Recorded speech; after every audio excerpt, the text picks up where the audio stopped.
So friends, welcome to TFCT. இனிமேல் நம்ம சேனலில் ரெகுலராக day by day anime content upload ஆகும். ஸோ ஃபண்டாக மிஸ் பண்ணாமல் இருக்க நம்ம சேனலை சப்ஸ்கிரைப் பண்ணிக்கோங்க. கூடவே பெல் ஐக்கானே கிளிக் பண்ணிக்கோங்க. அப்போ தான் நம்ம போடுற கண்டென்ட் ஆன் டைமில் பார்க்க முடியும். ஸோ வாங்க வீடியோக்குள்ள போகலாம். JJKல இது 48வது எபிசோட். JJK இது கல்லிங் கேம் சீசன் 3யோட ஃபர்ஸ்ட் எபிசோட். இந்த எபிசோட பேர் எக்ஸிகியூஷன். ஸோ எபிசோடோட ஸ்டார்டிங்லேயே யூஜி தன்னோட 2 கைகளையும் கழுவிட்டு இருக்கான். அவனோட 2 கைகளும் ரத்தத்தால் படிஞ்சிருக்கு. யூஜி அந்த ரூமில் ரொம்ப நேரமாக கை கழுவிட்டு இருக்கிற மாதிரி காமிக்கிறாங்க. அப்படி இருக்கும்போது யூஜி இருக்கிற அந்த பில்டிங்கில் ஒரு பெரிய மான்ஸ்டர், அதாவது கர்ஸ்டு ஸ்பிரிட் செத்து கிடக்கிற மாதிரி காமிக்கிறாங்க.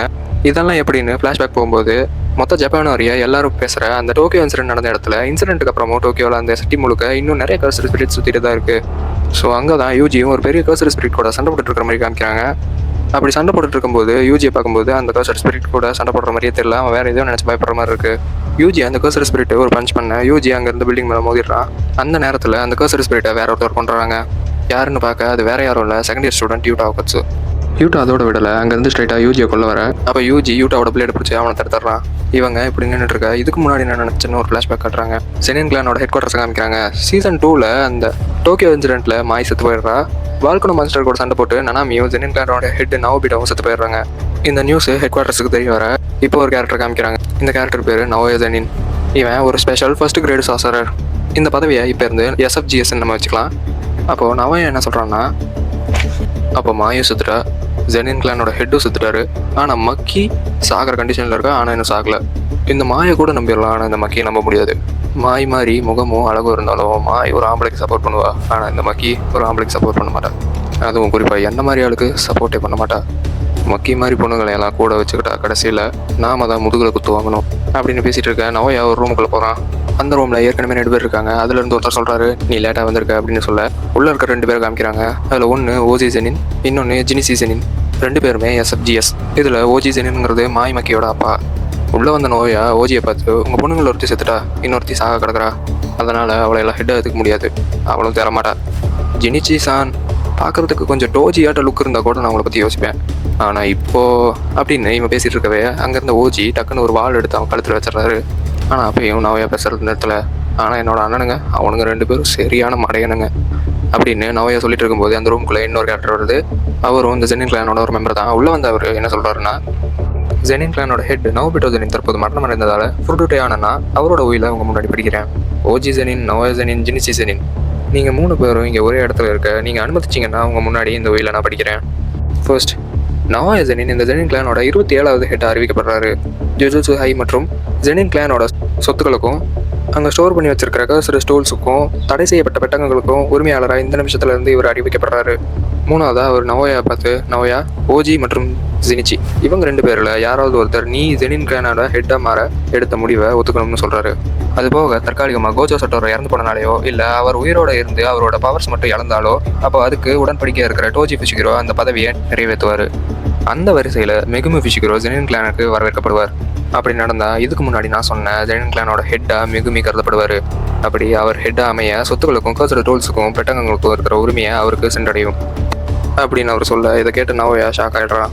நவோயா சொல்கிறான், எனக்கு தெரியும் ஓஜியும் ஜினிச்சியும் நான் ஹெட்டாக வரதை ஒத்துக்க மாட்டாங்க.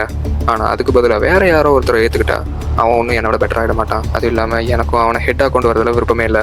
முதல்ல இந்த மெகுமி இப்போ எங்கே இருக்கான் அப்படின்னு கேட்க அவன் கூட வந்த அசிஸ்டண்ட்டு மெகுமி யூஜியை தேடி போயிருக்கான்னு சொல்ல, நவோயா கேட்குறான், யூஜியா அது யாரு? ஆனால் இந்த சூக்கனாவோட வெசலா? இப்போ ஞாபகம் வந்தது. ஆமாம், அவனை தேடி இவன் எதுக்கு போனான் அப்படின்னு கேட்க அதுக்கு அந்த அசிஸ்டன்ட் சொல்கிறாங்க, யூஜியை கொள்ள சொல்லி மேல் இடத்துல இருந்து உத்தரவு வந்திருக்கு, அதுக்காக தான் மெகுமி அங்கே போயிருக்கான் அப்படின்னு சொல்ல, நவோயா சொல்கிறான், அப்போ நல்லதாக போச்சு, 2 பேரையும் அந்த இடத்துல வச்சு நான் கொண்டாடுறேன். மேல் இடத்துக்கு நீ தகவல் சொல்லிடு. ஷிபுயால நம்ப முடியாத அளவுக்கு கர்சர் ஸ்பிரிட் சுற்றிட்டு இருக்கு. அப்போது அங்கே இருக்கிற மக்களோட சாவுக்கு என்ன காரணமாக வேணாலும் இருக்கலாம். ஸோ அந்த அடிப்படையில் அவங்க 2 பேரும் செத்துட்டாங்கன்னு சொல்லிடு. ஒன்ஸ் இதை முடிஞ்சதும் நான் நினச்சதெல்லாம் தன்னால் நடக்க போகுது அப்படின்னு சொல்ல சீனை கட் பண்ணாங்க. யூஜி காட்டுறாங்க. அங்கே யூஜி கூட ஜோசவும் இருக்கான். யூஜி ஷிபுயா இன்சிடென்ட்டில் அவனோட ரூம்மேட்ஸ் அவனால தான் இறந்து போனாங்கிறத நினச்சி கில்ட்டியோட இருக்க. ஜோசோ இப்போ உன்னோட காயங்கள்லாம் பரவாயில்லையா அப்படின்னு கேட்க யூஜி சொல்கிறான், பிளாக் கிளாஷில் அடி வாங்கின இடத்த தவிர இப்போ மற்ற இடம்லாம் பரவாயில்ல. என்னால் உணர முடியுது, எனக்குள்ளே இருந்த சூக்குனோட பவர் முன்னே இருந்ததை விட இப்போ ரொம்பவே ஸ்ட்ராங்காக இருக்குது. அது இல்லாமல் சூக்குனோ ஃபுஷிகுரோ வச்சு ஏதோ பிளான் பண்ணிட்டு இருக்கான். இதெல்லாம் ஒரு பக்கம் இருக்க, நடந்த ஷிபுயா இன்சிடெண்ட்டில் என்னால் நிறைய பேர் செத்து போயிட்டாங்க. என்னால் இப்போ மற்றவங்களோட சகஜமாக பழகவும் முடியாது.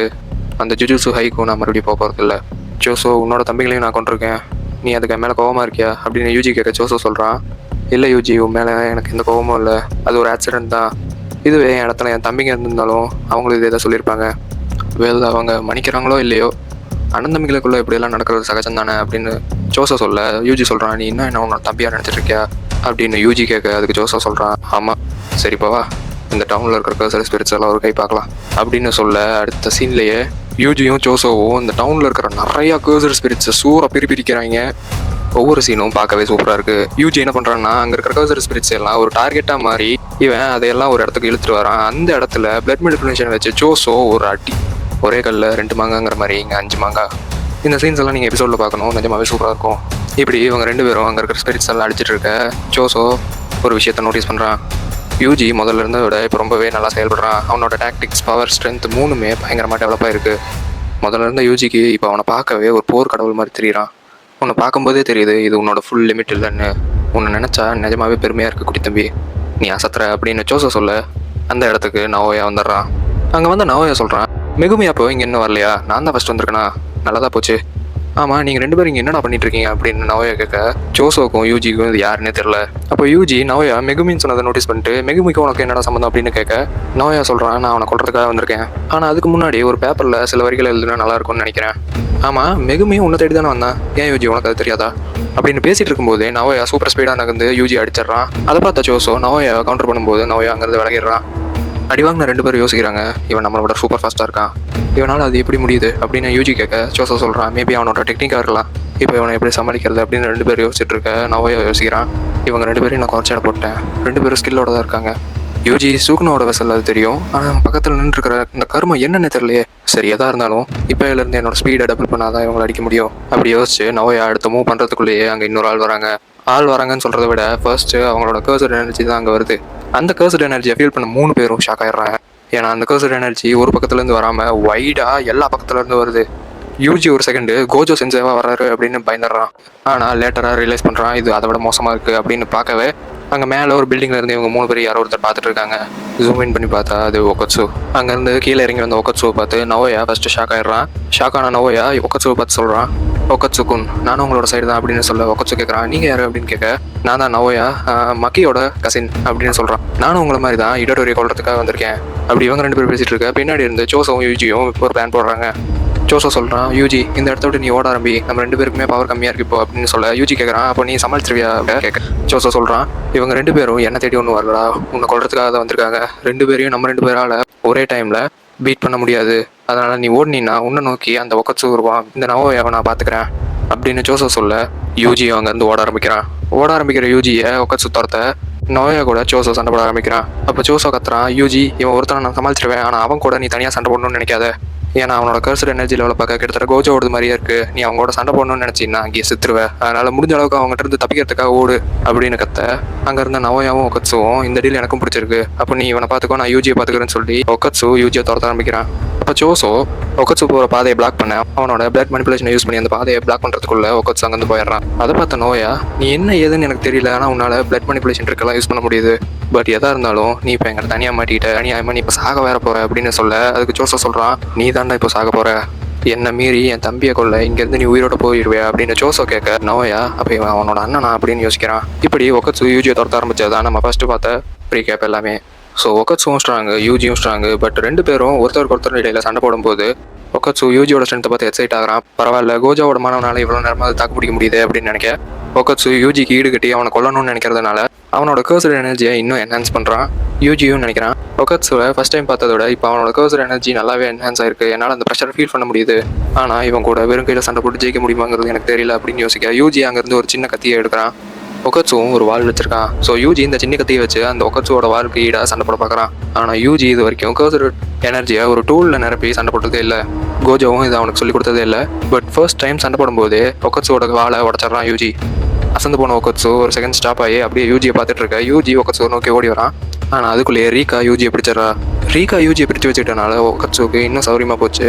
அவனோட உடச்ச கத்தி எடுத்து யூஜியோட நெஞ்சிலே இறக்கிடுறான். யூஜிக்கு ரீகாங்கிறது யாருன்னே தெரியல. இது என்ன ஷிகிகாமி டைப் டெக்னிக் அப்படின்னு யோசிக்கிற நேரத்திலேயே ஒக்கத்சு நெஞ்சில் குத்திடுறான். ரத்தம் வடிய வடிய இந்த எபிசோட முடிக்கிறாங்க.